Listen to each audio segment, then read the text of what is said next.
Ever been to a game, like a really intense game, where you can just feel the energy? The fans are practically part of the action on the field. Oh, absolutely. I mean, we've all seen those die-hard fans, Mhm. but in Italy, soccer fans there, especially for teams like Inter and AC Milan, it's next level. It's almost like a religion. It really is. You can't overstate the passion. No, you can't. But recently, a major police operation in Milan uncovered a dark side to all this.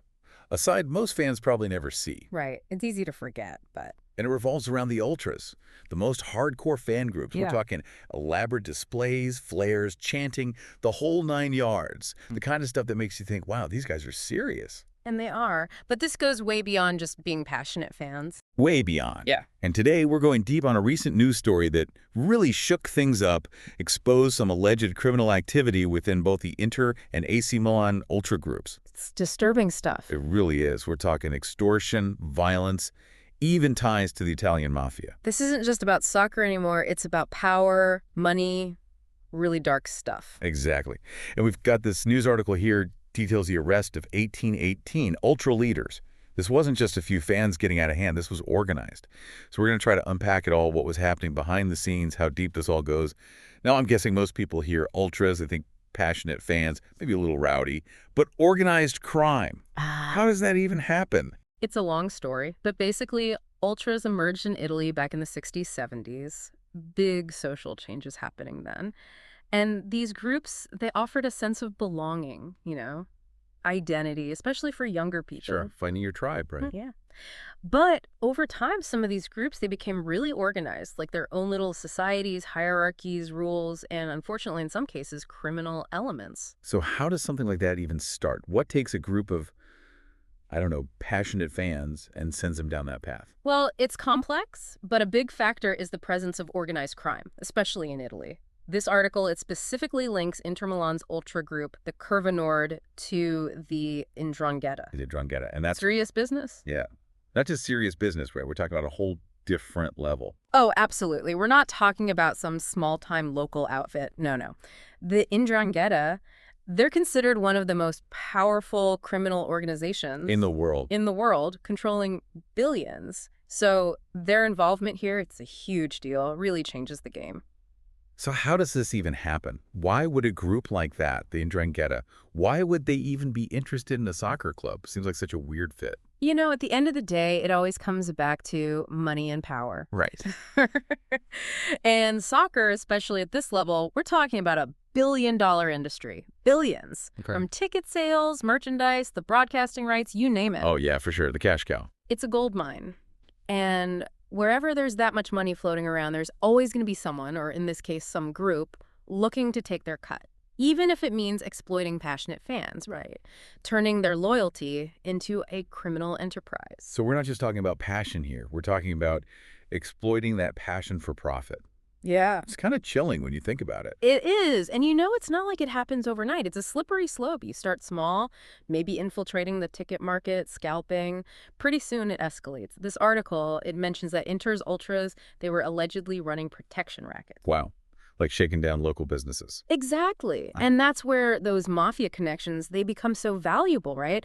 Because the 'Ndrangheta, they offer muscle, intimidation. They bring that level of fear that keeps people in line and quiet. And if things weren't bad enough already, the article, it even mentions a murder. Antonio Bellico, he was an 'Ndrangheta member, and allegedly an Inter-Ultra leader was responsible.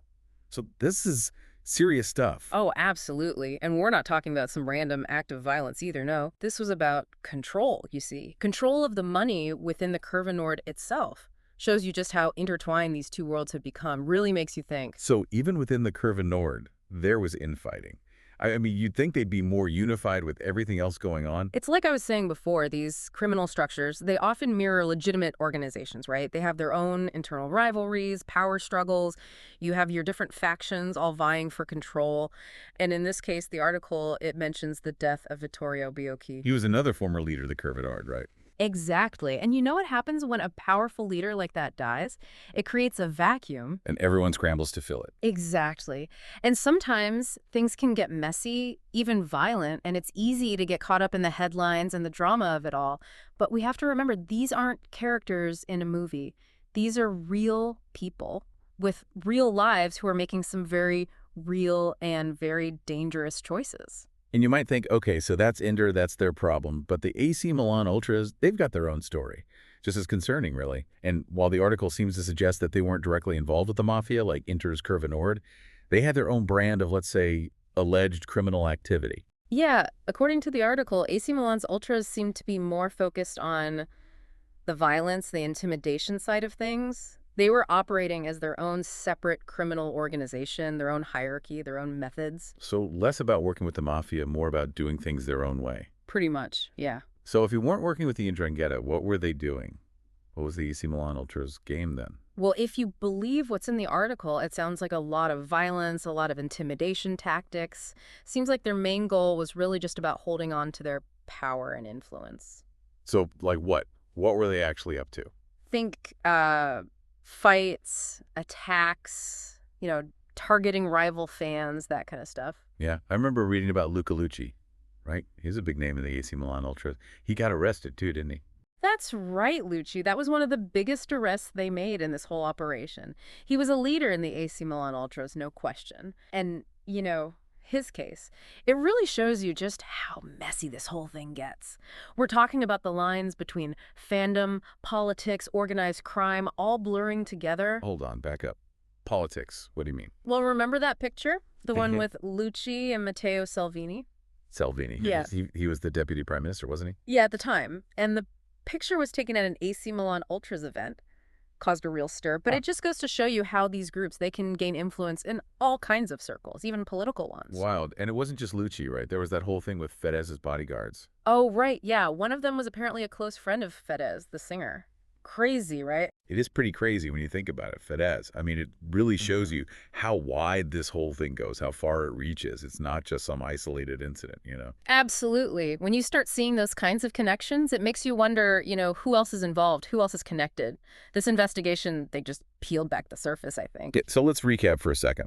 Yeah. We're talking about two of the biggest soccer clubs in Italy, multiple arrests. We've got mafia ties, extortion, violence. This is big, right? This isn't just a little scandal blown over. Oh, this is huge. And the Italian authorities, they're not messing around. This article made it clear that they threw everything they had at this. Multiple agencies, the DDA, which is basically their anti-mafia task force. This is as serious as it gets. Wow. So where do we go from here? What does this mean for Italian soccer? That's the million-dollar question. We're talking about a massive culture shift, right? Mhm. This whole thing, it's exposed this dark side of the sport, one that I think a lot of people didn't want to see, or maybe they just chose not to. But now it's out in the open, so it raises a lot of questions about responsibility of the clubs, the fans, the authorities. They all have a part to play in fixing this. And honestly, this isn't just an Italian problem. This could happen anywhere. It's a tough one because you want people to be passionate about the sport, Sure. right? That's what makes it so great, that energy. But how do you keep that and get rid of this other stuff, the criminal element? Like, what do you do? It's about finding that balance between passion and, I guess, responsibility. And yeah, it's not easy, but it's a conversation that we need to have. And not just in Italy, but globally in the world of sports. Because at the end of the day, this is about more than just soccer. It's about who we are as fans and what we're willing to tolerate.